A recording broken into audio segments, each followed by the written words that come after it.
प्यारे बच्चों, हिंदी ट्रैक में आप सभी का स्वागत है। आज हम आपके लिए नया टॉपिक लेके आए हैं। जो बच्चे कहीं न कहीं वनडे एग्जाम की तैयारी कर रहे हैं, दे रहे हैं और उनका विषय कहीं न कहीं थोड़ा-सा रुकता है, फँसता है, वो डाउट में पड़ जाते हैं, कहीं न कुछ कमियाँ होती हैं। आज हम उनके लिए कुछ हिंदी के क्वेश्चन छाँट के लाए हैं।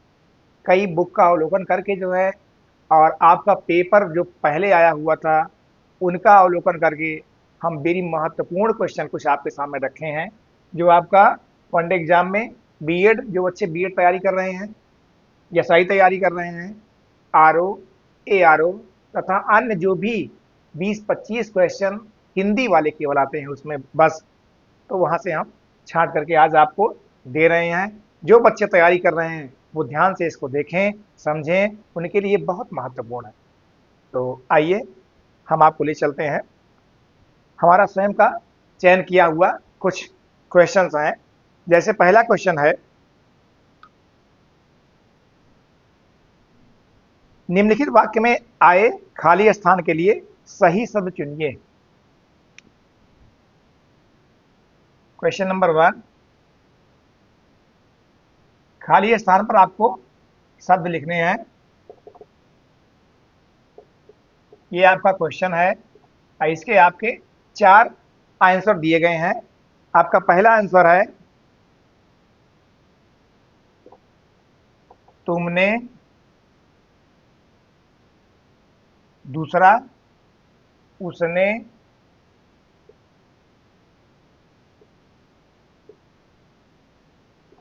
तीसरा और चौथा क्वेश्चन है, इसने। और आपका लास्ट है, किसने। ये 4 आपके ऑप्शन दिए गए हैं। तुमने डॉट डॉट दे दिया बोर्ड ने, तोड़ा, और फिर 4 आपके ऑप्शन है, तुमने, उसने, इसने और किसने। ये 4 ऑप्शन। अब ध्यान देने की बात यह है, ऑप्शन में तो कोई भी आप रख सकते हो, सेम वैसे ही लग रहा है, तुमने, उसने, इसने, किसने। लेकिन यहाँ समझने की बात यह है, आपको प्रश्न में ही उत्तर मिल जाएगा। कैसे मिलेगा बच्चों, ध्यान दीजिएगा इस बात को। तुमने डॉट डॉट तोड़ा और लास्ट में साफ साफ लिखा हुआ है, एक शब्द हमने यहाँ गलत लिख दिया भूल से। ये आपका पहला शब्द है गिलास। पहला आपका शब्द है गिलास। फिर डॉट डॉट, तुमने तोड़ा, उसने तोड़ा, इसने तोड़ा, किसने तोड़ा। ये आपके 4 ऑप्शन है। तो इस प्रकार से जब यहाँ क्वेश्चन मार्क लगा हुआ है तो साफ साफ इसमें आपको समझ लेना चाहिए कि हमेशा प्रश्नवाची शब्द ही आएंगे। जब भी क्वेश्चन मार्क लगेगा तो इन चारों में आपको ना तो ये है, ना तो ये है, ना तो ये है, फिर सही क्या है, किसने तोड़ा। ये आपका प्रश्नवाची शब्द है। प्रश्नवाचक लगा हुआ है तो हमेशा आप ऐसे क्वेश्चन में प्रश्नवाची शब्द का चयन करिए। तो बच्चों, ये था आपका सही उत्तर, किसने तोड़ा। क्यों सही है, क्योंकि प्रश्नवाची आपका चिन्ह लगा हुआ है, प्रश्नवाचक चिन्ह लगा हुआ है। उम्मीद करते हैं आपको समझ में आ गया होगा। सेकंड क्वेश्चन है आपका, वाक्य में काम करने वाले को क्या कहते हैं। वाक्य में काम करने वाले को क्या कहते हैं।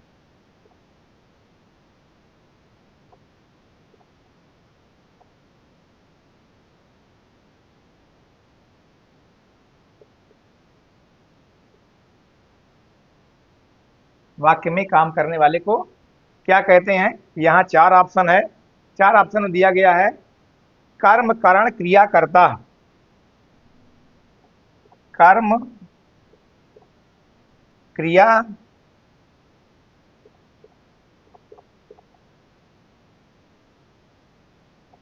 कर्ता और कारण। ये आपके 4 आंसर दिए गए हैं। तो वाक्य में काम करने वाले को, ध्यान दीजिएगा बच्चों, काम करने वाले को पार्टिकुलर एक पूछा जा रहा है, तो यह कर्म नहीं हो सकता, क्योंकि काम करना, जैसे राम विद्यालय जाता है तो विद्यालय कर्म है, तो वह जो है करने वाला नहीं बनेगा। फिर आपका दूसरा है क्रिया, राम विद्यालय जाता है, जाना क्रिया है, तो वह भी काम करने वाला नहीं है।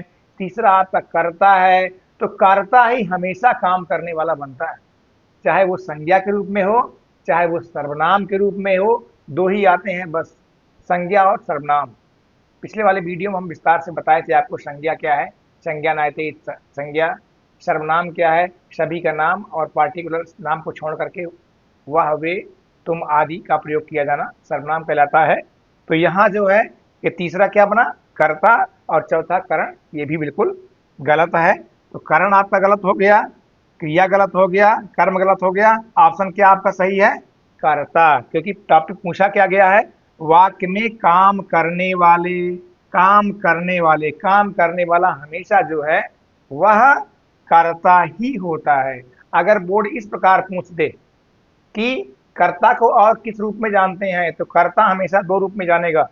मान लीजिए बोर्ड ऐसा कहीं पूछ ले कि कर्ता किस रूप में होगा, तो कर्ता दो रूप में होते हैं बस।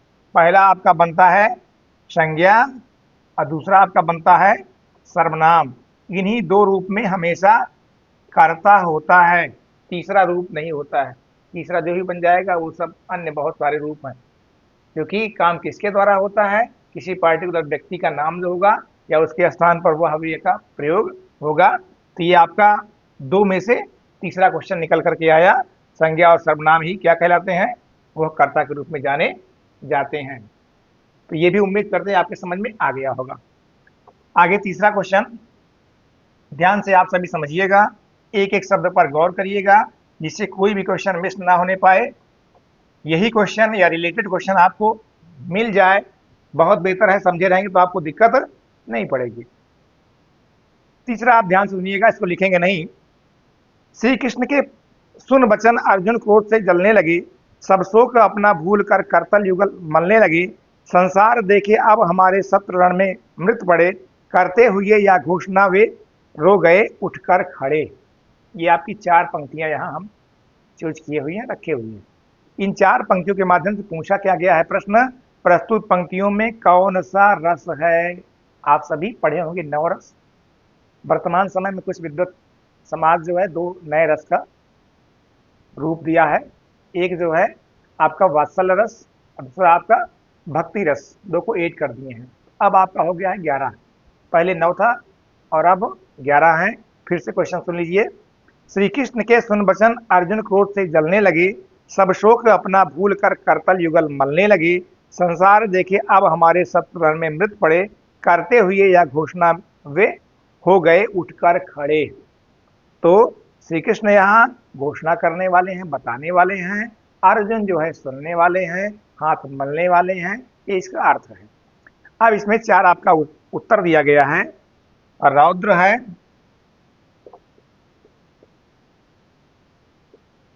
वीर है, उत्साह है, सॉरी भयानक और बीभत्स है, भयानक और बीभत्स।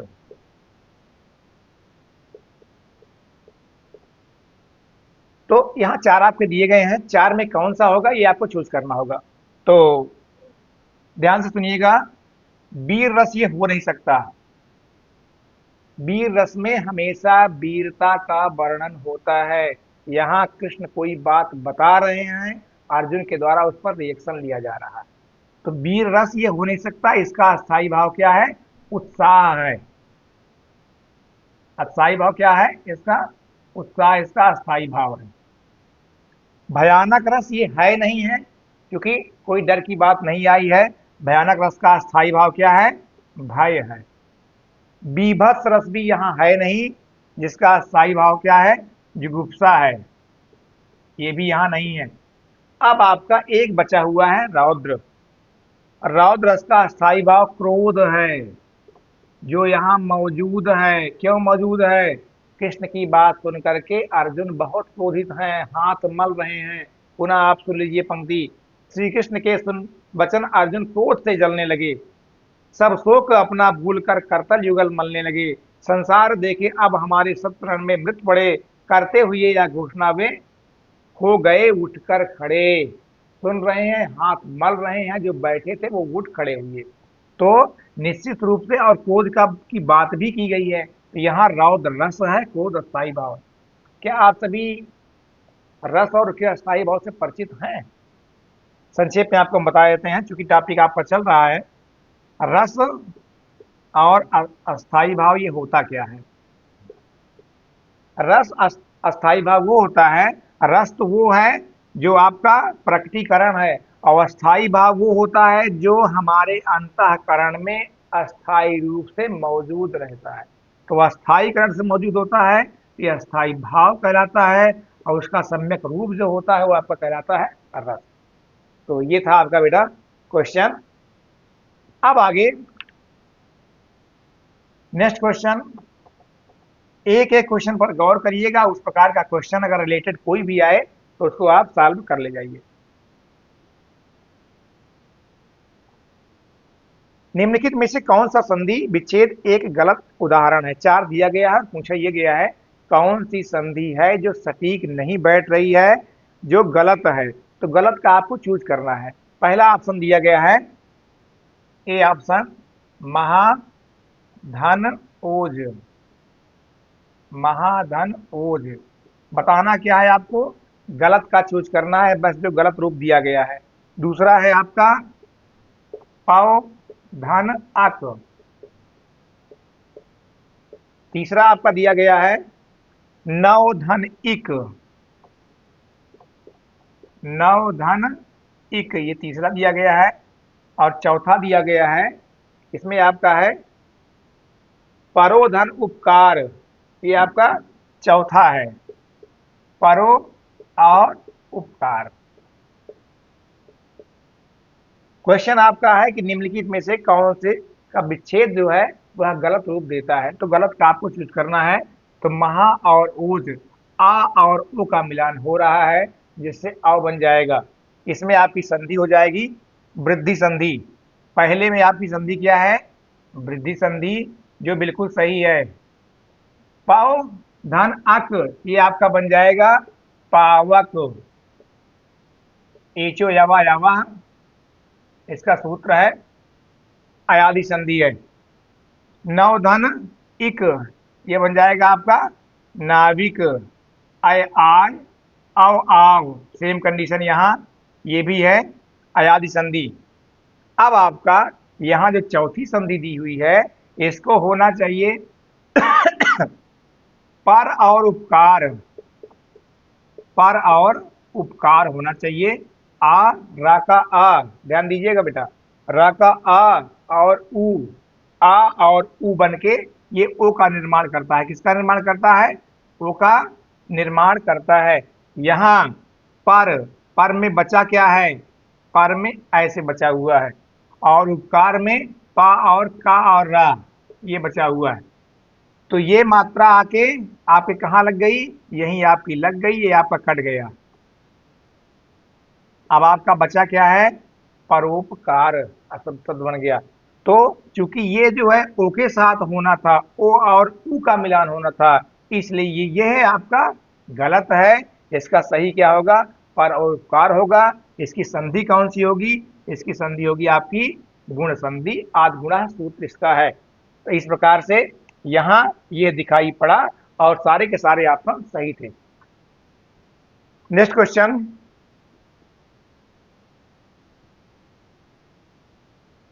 राष्ट्र में ईय प्रत्यय लगाने पर कौन सा नया शब्द बनता है? राष्ट्र में ईय, राष्ट्र में ईय प्रत्यय लगाने से कौन सा शब्द बनता है? राष्ट्र में ईय प्रत्यय लगाने पर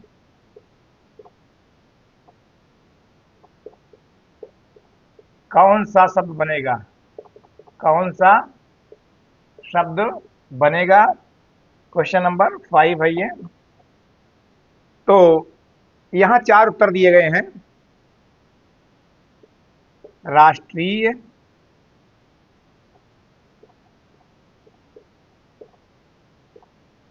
राज्यीय, राष्ट्रीय, अन्य। ये आपके चार उत्तर दिए गए हैं। तो प्रत्यय होता क्या है? प्रत्यय हमेशा बाद में लगता हुआ है। प्रत्यय लगने से कहीं न कहीं शब्द प्रभावित होता है, लेकिन यहाँ ई प्रत्यय जो लगा है वह सेम सेम कंडीशन में हो जाएगा। आपका जो बनेगा वो राष्ट्रीय बन जाएगा, ना इस प्रकार छोटी ई होगा, ना आपका राज्य होगा, ना अन्य के दायरे में आएगा। अन्य के दायरे में तब आता है जब सही का स्थान कोई और लेता है। इन तीनों में जब नहीं होगा तो अन्य का स्थान लेगा हमेशा। अन्य में ध्यान दीजिए, जब तीन में आपको मिल रहे हो तो चौथे की तरफ आपको नहीं जाना, अन्य को स्वीकार नहीं करना है। और तीन में मिलान ना करे तो सीधे आप अन्य का चयन कर दीजिए। तो यहाँ आपका सही शब्द होगा राष्ट्रीय। यहीं पर एक क्वेश्चन आपको और हम बता दें।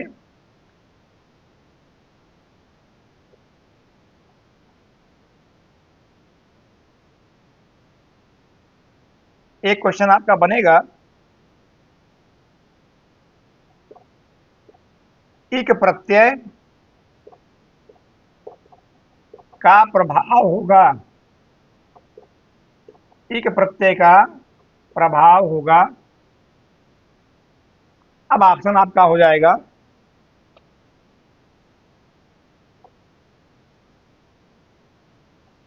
शब्द में बदलाव,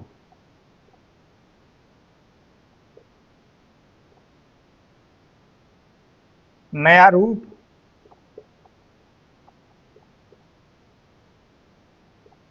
मात्रा में बदलाव, अन्य। ये आपके चार उदाहरण दिए गए हैं। तो एक प्रत्यय एक ऐसा प्रत्यय है जहां अपवाद को छोड़ करके हमेशा चेंज लाता है। तो शब्द में बदलाव ये भी आपका सही है।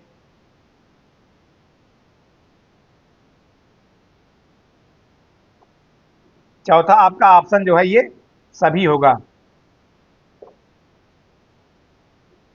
नया रूप, बिल्कुल नया रूप आता है जहां प्रत्यय मिलेगा। जैसे यहाँ राष्ट्र में ये लगा तो राष्ट्रीय होगा, तो वहां आपका नया रूप बिल्कुल बनेगा। ये भी आपका सही है। मात्रा में बदलाव, मात्रा में भी बदलाव करता है। जैसे आपका नीति में एक लगेगा तो हो जाएगा नैतिक।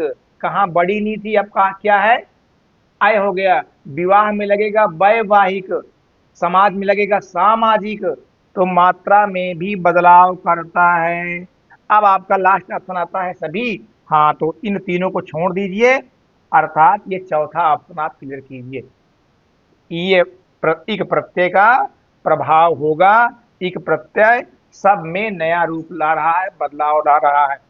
पुनः ध्यान सुन लीजिए, एक प्रत्यय एक ऐसा प्रत्यय है जहां अपवाद को छोड़ करके सारे के सारे शब्द जो मिलते हैं, अपवाद को छोड़ करके हमेशा वो बदल जाते हैं, हमेशा नए रूप में होते हैं। एक आपका शब्द में बदलाव, शब्द बदल जाता है, नया रूप लेता है, बिल्कुल लेता है। मात्रा में बदलाव बिल्कुल लाता है।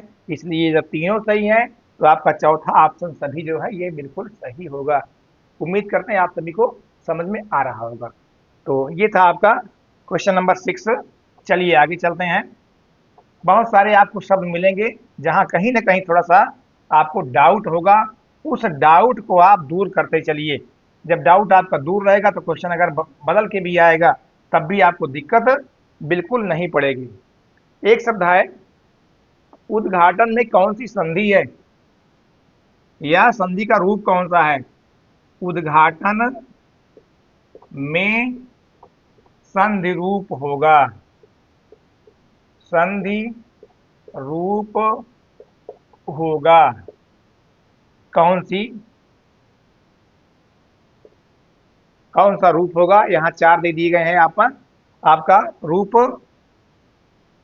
उद और घाटन। दूसरा आपका दिया गया है उत और घाटन। तीसरा आपका ऑप्शन दिया गया है उ और घाटन।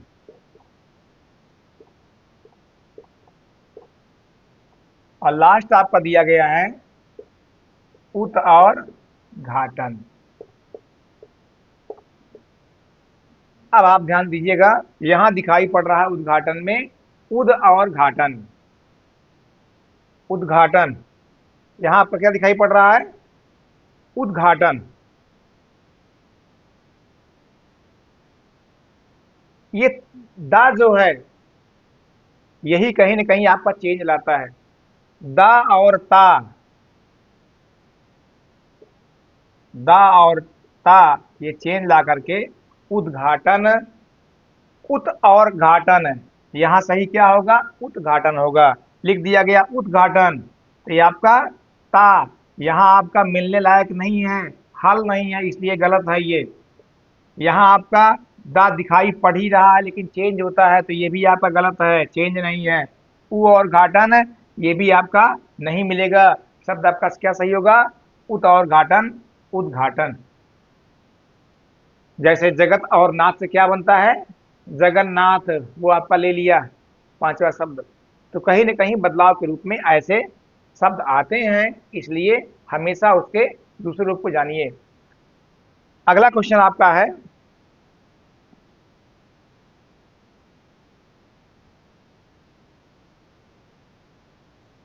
उज्ज्वल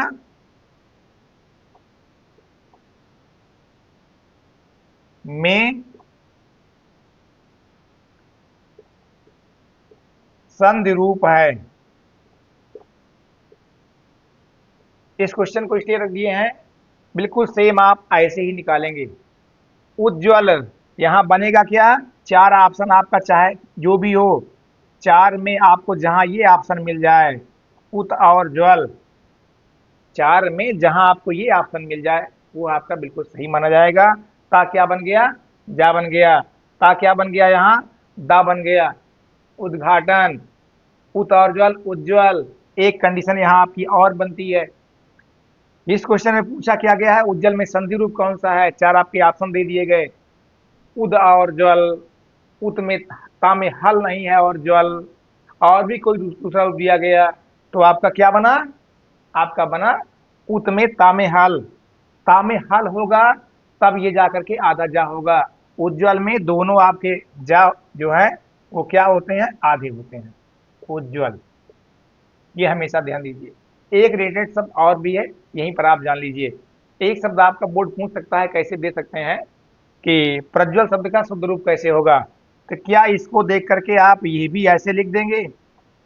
प्रज्वल, क्वेश्चन है आपका, प्रज्वल का सही रूप होगा, ये आपका क्वेश्चन है। तो क्या इसको देख करके, उज्जवल को देख करके प्रज्वल भी आप ऐसे ही लिख देंगे?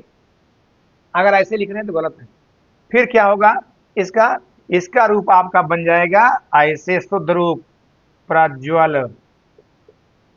ध्यान दीजिएगा, यहाँ आपका उज्जवल ये सही था, यहाँ आपका प्रज्वल ये सही है शुद्ध रूप। क्यों सही है? यहाँ आपका खंडन जब किया गया था तो उत और ज्वल निकला खंडन में।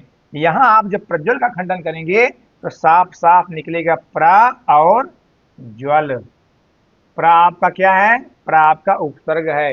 यहाँ आपका उत जो है क्या है? उपसर्ग है। उज्जवल में उत उपसर्ग, प्रज्वल में प्रा उपसर्ग, इसलिए प्रज्वल में हमेशा एक जा होगा, उज्जवल में दो जा होंगे। उम्मीद करते हैं आपको बात ये समझ में आ गई होगी। तो प्रज्वल और उज्जवल को दिमाग में रख लीजिए। उज्जवल में हमेशा दो जा और प्रज्वल में हमेशा एक जा। बोर्ड किसी प्रकार का कैसा भी क्वेश्चन पूछे तो आपको सही की जानकारी होना चाहिए। ये था आपका क्वेश्चन। नेक्स्ट आगे, अगला क्वेश्चन जो है वो कह रहा है कि अवधी भाषा की बोली का दूसरा नाम लिखिए। अवधी बोली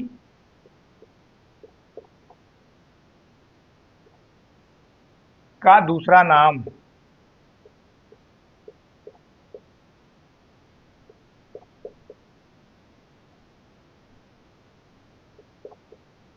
अवधी बोली का दूसरा नाम लिखिए, ये आपका क्वेश्चन है। अब आपके चार ऑप्शन दिए गए हैं। एक आपका जो है कौरवी,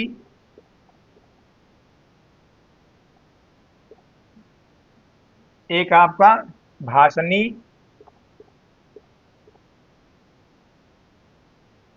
एक आपका ऑप्शन जो है सौरसेनी,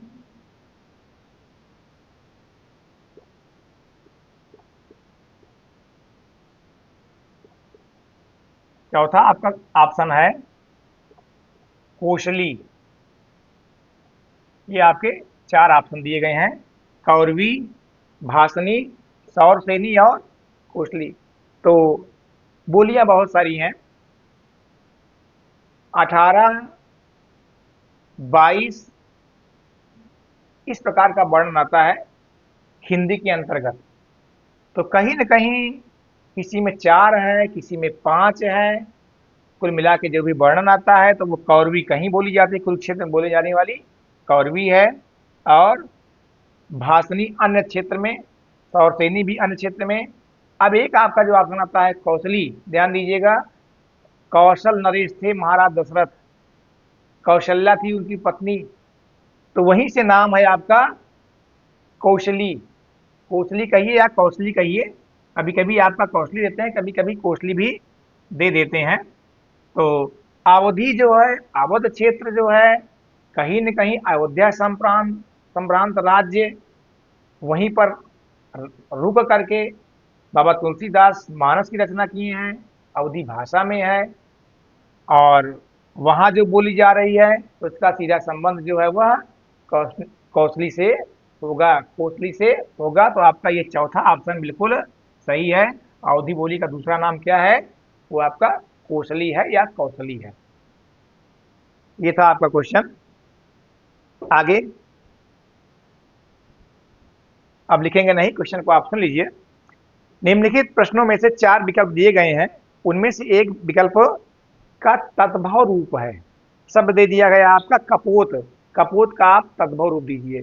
तो पहले आप जान लीजिए तत्सम और तद्भव होता क्या है, फिर इसके बाद आप बेहतर समझ पाएंगे।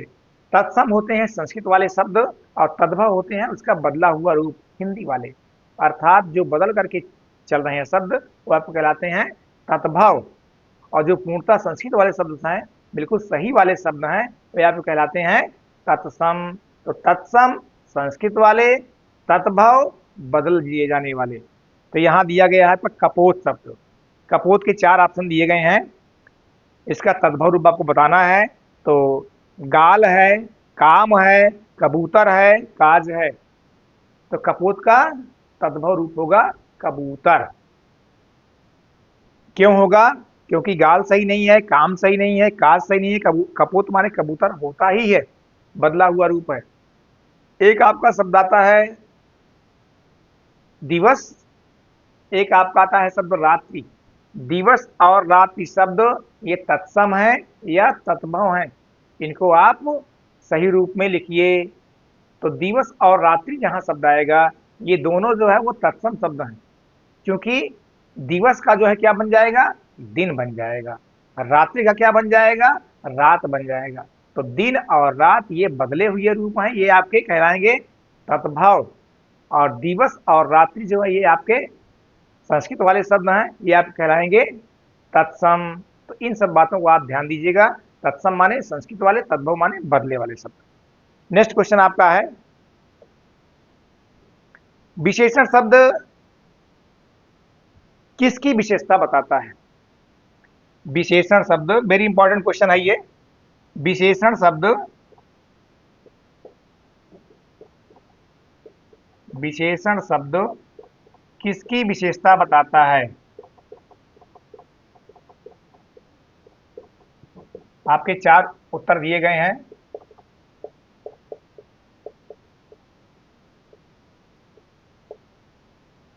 यहां पहला आपका ऑप्शन है क्रिया, दूसरा आपका ऑप्शन है कर्म, तीसरा आपका है संज्ञा,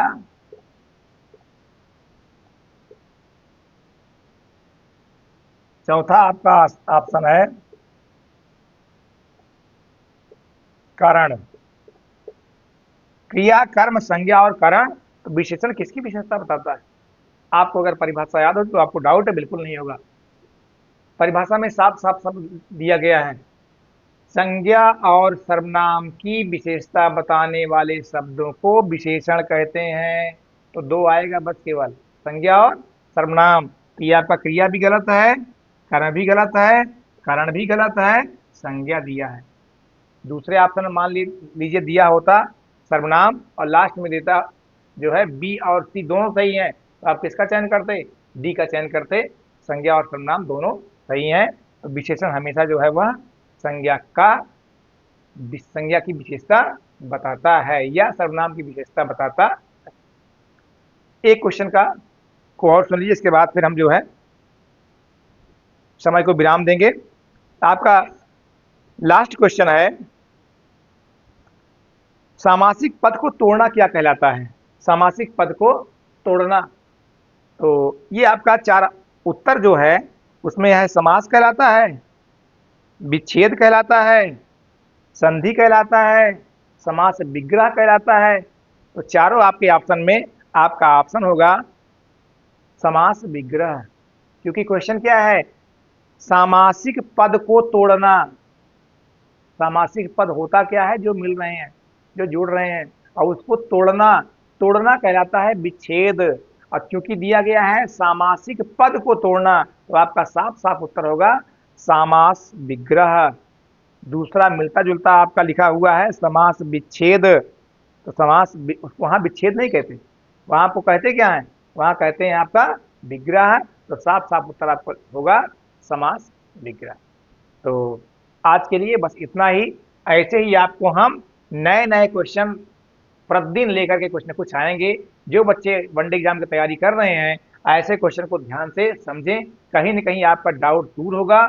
और जो डाउट दूर होगा, रिलेटेड कोई भी क्वेश्चन आएगा, फिर आप जल्दी से नहीं फंसोगे, आप सही उत्तर का चयन कर पाओगे।